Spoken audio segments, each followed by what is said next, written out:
Fresh out of quarantine?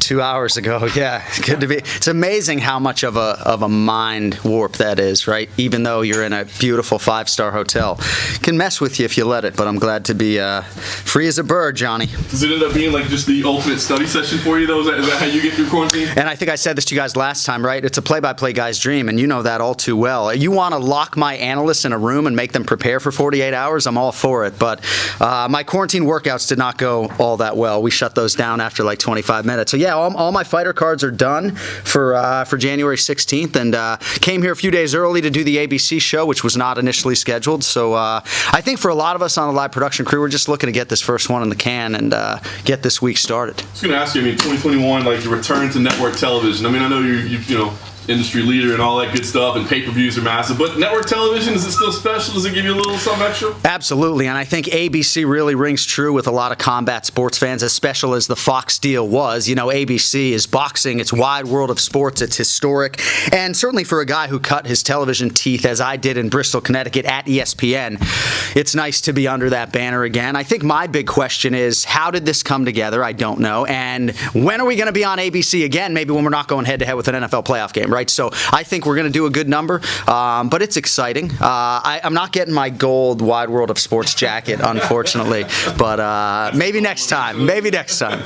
Talk about fans being back in the building. For you, we've watched this whole thing progress, right? Like, you've gotten used to the new normal of not having crowds. Yeah. Like, is that going to change the dynamic or the feel for you?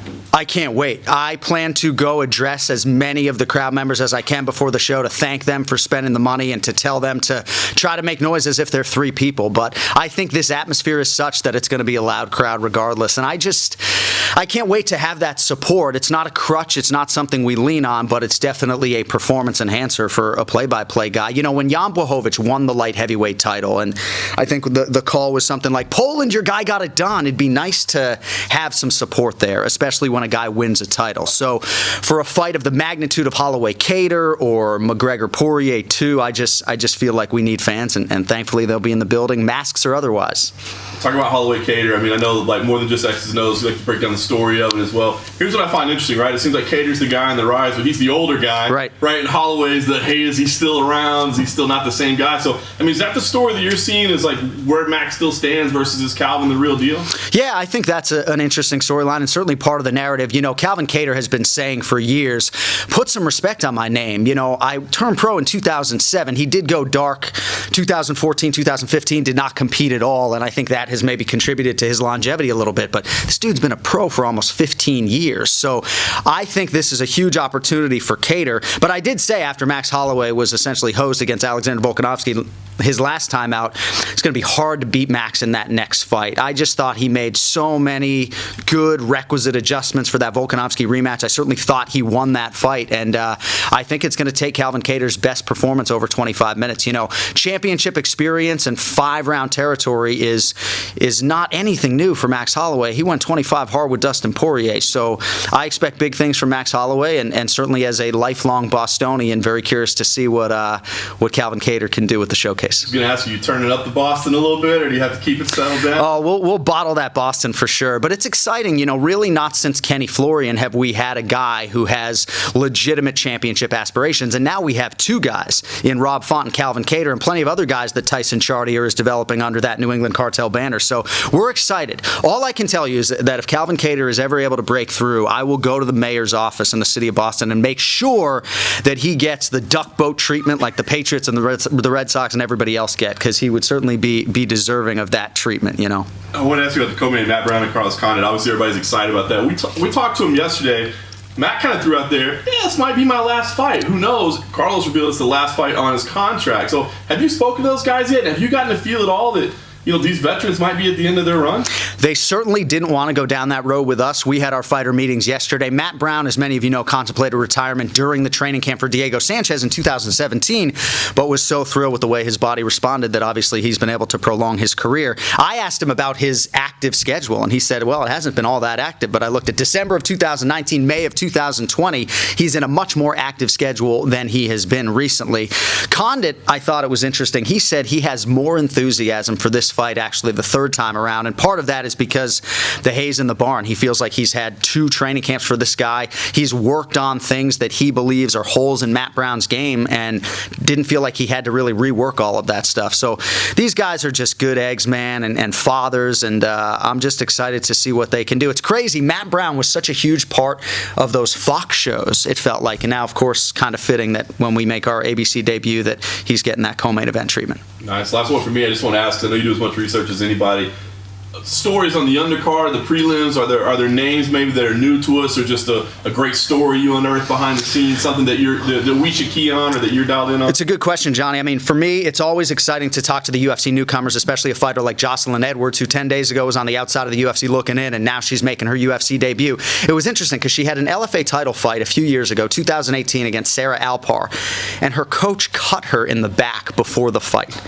Not ideal, right? So she ended up losing a split decision. Had she won that fight, she would have already been in the UFC. So I'm excited to see what she can do against Wu Yanan. But the story that jumps off of this card for me, undeniably, is Santiago Ponzinibbio. Might be the best welterweight in the world right now. He's won 7 in a row. But man, it was the arm injury, the freak arm injury on the Ultimate Fighter Brazil Season 2, and now the staph infection and bacterial issues. That man has been through hell.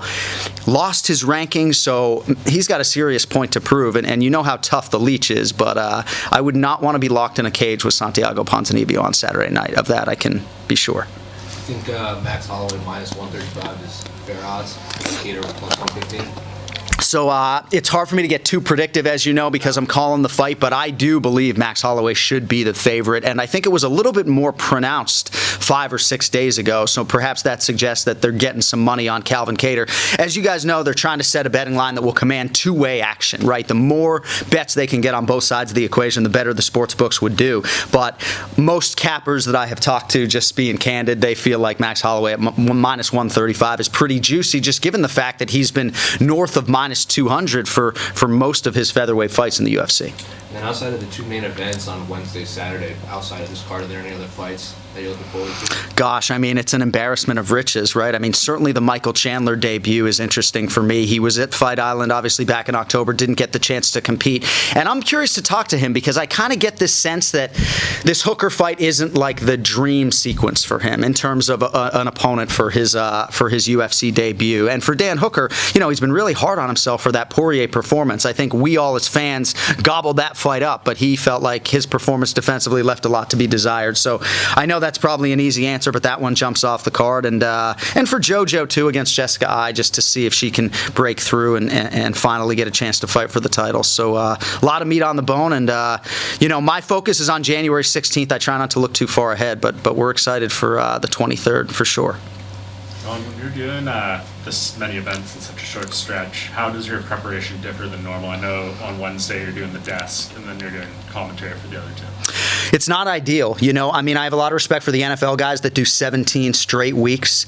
You know, a lot of our play-by-play guys have never even done a back-to-back, and I think that's just the nature of our beast. There's so much that goes into the preparation, and if you just want to play a numbers game, right, say 26 fighters times 3, 75 fighters, if you're giving everybody an hour, that's 75 hours, that's 2 work weeks, right? I try to give every fighter an hour, and in a back-to-back situation like this, with another show sandwiched in between, it's impossible. So I'll do the best I can to turn the page to Chiesa Magny on Monday, but I got to start my UFC 257 cards on Tuesday, so I'll be sort of double dipping a little bit, and this will be the most challenging fight week that I have ever gone through. To have other things on my plate during a pay-per-view week is something that I've never experienced, so I guess you could judge me after the fact, but my anxiety, as I've said many times before, is all in the preparation, right? Like you think, oh, maybe a little performance anxiety calling a Conor McGregor fight. It's all in the preparation. Once I get to fight day, the anxiety goes away. But what kept me up last night is the fact that I haven't started prep in UFC 257, and it's fucking 9 days away, you know? When you say anxiety, do you get nervous? Just about the preparation. I get excited to perform. You know, sometimes when I'm working the desk, because I'm an old guy now and I've been on a television desk for almost 20 years, I wish I could get some of those nerves back, because I think they can enhance your performance to get those butterflies. Certainly when I'm doing a pay-per-view open, I have something going on in my body. I don't know if it's adrenaline or nerves, but thankfully when you get older and you get sort of the necessary repetitions, you're able to channel it in the right way. But But, I remember when I did my first television audition at ESPN, and I couldn't sit still, man. I was like, I thought they were going to send me back to radio right away. But thankfully, I have the experience that I can lean on at this stage of my career. And this is your 10th year with the UFC, right? Crazy, man. My hair went straight from black to fucking white. We went right past gray, But yeah, coming up on, it'll be 10 full years in October, and man, has it gone fast. I spent 6 years at ESPN, and it felt like it took forever. And this decade has just ripped off the calendar for me. Yeah, because I remember talking to you for the first time when you did a dry run for Shogun and Henderson. That's right. 39. That's right. Yeah, when I first started, they had me audition with 5 different color guys. Rich Franklin was one of them, Frank Mir, Ken Flo, obviously, Stephan Bonner. They wanted to get Randy Couture at the time, but for whatever reason, that didn't materialize. But yeah, you were probably like 18 at that time, right? Couldn't drink at a bar back then. But yeah, it's good to still be going, trying to earn it every show, We often hear about the fighters talking about feeding off the energy of the fans. But what is it like for you guys? And we're talking about the fans being back in there. Is there a noticeable difference in your performance when they're there? I don't know if there's a difference in my performance necessarily, but there are a few logistical things that I have to think about. If you're doing a pay-per-view open in a Conor McGregor fight setting, you're competing with a crowd. So when I do my open, I have to really ramp it up so that I can sort of not be drowned out by them. But I just like having the support for a climactic moment at the end of the fight, because in this setting, we weren't laying out at all, and lay out is a TV term for basically shut the fuck up. And in this setting, we weren't really laying out at the end of a fight because there's no natural crowd sound to let bleed in there. I think the one thing the fans are going to miss is that we didn't even have to go to a corner camera to pick up that corner audio. And now with fans in the building, you're probably not going to get that sound, so you'll probably see us go to those corner cameras a little bit more often. But I can't properly describe how excited I am to have that support. I know for some of my higher profile broadcast partners, they're maybe going to miss that they could just walk to the bathroom uninterrupted, but certainly for a guy like me, I can't wait to not only have the crowd in the building, but just to go over and thank those people, because it's been a year, man, You said you don't really get the nerves anymore, but you sort of do get some sort of energy. But do you still, like the rest of us, get that big fight feeling? So it's a Conor McGregor fight, do you still at the beginning of the night go, shit, like it is big time? That's what it is, and I think you nailed it, right? And I oftentimes will say on a broadcast, and I think some people are sick of me saying this, but there's nothing like the tension of a UFC main event or a championship main event. I guess the closest thing that I could compare it to would be if like the Patriots were playing in the Super Bowl. My appetite is non-existent, and I'm just anxious because my team is about to compete in a setting that is hugely important to me just as a fan. So I get those nerves just because of the magnitude of the sporting event, but as soon as they touch gloves, you just focus on the job, and I got a lot of things to worry about, so I try to keep my focus there. If there's one fight that you've called over the past 10 months that you wish you could have had fans there for, to help with your call or help with the climax of the fight, which fight would it have been? It's a great question. I certainly would have liked Petr Yan to be able to have a crowd. I think any of the newly crowned champions, Jan Blachowicz, Davison Figueiredo, all these guys won titles in a really major way and in an environment in which they didn't quite have that support. I mean, I know I talked about Blachowicz earlier, but could you imagine what that moment would have been like for him if we were in Poland or in an arena with 22,000 people? So I think it's the title fights more than anything else that I wish for those athletes that they had a different backdrop. And certainly for my friend Daniel Cormier, right, to have his final fight in a tiny little 25-foot octagon at the UFC Apex certainly was not ideal for him. So that one comes to mind as well. Do you ever look back at stuff like the Masvidal knockout and think, thank God there were fans there? Oh, no doubt about it, man. Absolutely. For sure. Do you think any fights benefited from having no fans? Fighters, for sure. I think for Dominic Cruz to come back after 4 years away and walk out with no crowd support, I think that really hurt him. Now, he may disagree with that, but I feel like certain athletes have really benefited from competing in this atmosphere. Dustin Poirier, cool as ice, right? Talking to me and Michael Bisping when he fought Dan Hooker. So I think some athletes have really benefited. Jan Blachowicz, when we sat down in our fighter meeting, and I'm sure my bosses would agree with this, we sat down across from that guy, we knew he was going to win the fight. I mean, he was just so confident and so in the moment and just so ready to go. I think it goes both ways, but I think a lot of athletes who have competed in this setting prior, like Carlos Condit, thinks it's an advantage that he's already competed here on Fight Island, and I guess we'll find out Saturday night. Do you think it added to the Habib's retirement? That was just silent when he was speaking? Yeah, I think there's something to be said for that. I think we were all caught off guard by that, including DC, right? Who didn't give us any inkling that maybe that would have been the end. But I think maybe it helped me navigate that moment a little bit. My producers, the best in the business, kind of laid back and weren't in my ear as I was trying to navigate it, because I saw him start to take his gloves off. I'm thinking, what's happening? It's 29, Khabib. It's not 30 yet. But I think you're onto something there, that maybe that made that moment a little bit more powerful. No bets or tattoos on McGregor this time then?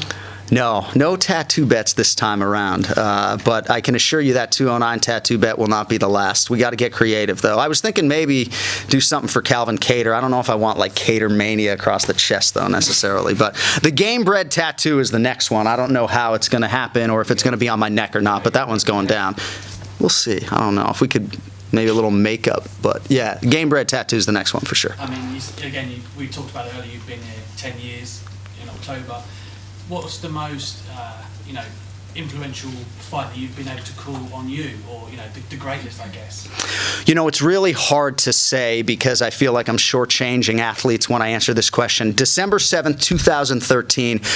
Bigfoot Silva and Mark Hunt in Brisbane, Australia. I remember thinking after that fight, I hope people back in the States saw what we just watched, because that was the best heavyweight fight I had seen at the time. But the easy answer for me is Thug Rose, right? Rose Namajunas ending longtime strawweight queen Joanna Jędrzejczyk's run, and the manner in which she did it, the magnitude of that show at Madison Square Garden. I was still cutting my teeth on pay-per-view. I feel like that's the biggest moment and the most shocked I've ever been in that booth. With respect to Rose, obviously, we knew she had a shot. We just didn't expect it to go down like that. So maybe a cop-out answer, but that's always the first fight that comes to mind in terms of the most special moment of my UFC career to date. A lot of great fighters have translated to great co-coms as well for you. Max Holloway was even saying he would yesterday. Yeah. Any guys in your mind that you think would be a natural fit? Well, I would love to see Bilal remember the name Muhammad get an opportunity. I just think he has a lot to offer. I think he's a guy who is married to the game. He watches all 41 UFC fights. He watches every single prelim, and I also think he's got a comedic side to him as well, so I just think Bilal would have a lot of value. Max is great. I would love to see him get an opportunity, and he's got the profile that certainly would make for an easy transition. He doesn't like to watch the fights, so I think that's his only issue is, kind of got to watch the fights if you want to do that job. But I would like to see Max get the opportunity. He certainly has a lot to offer, and his personality was jumping out of that Zoom call yesterday in our fighter meeting, so we'll see. But I know our lead producer, Zach Candido, has given a lot of different fighters opportunities over the years. Walt Harris just got an audition, which I felt was long overdue, but Bilal's the guy for me, and I'm hoping that he gets a shot. The guys who seem to do this more and more, like I was talking to Michael Chiesa the other day, and he said that it's enhanced his fight IQ, like so much. It's gave him a different outlook on the game. Have you noticed that with these guys, and maybe like seen a change when they go in there, whether it's Dominic Cruz or DC or whoever?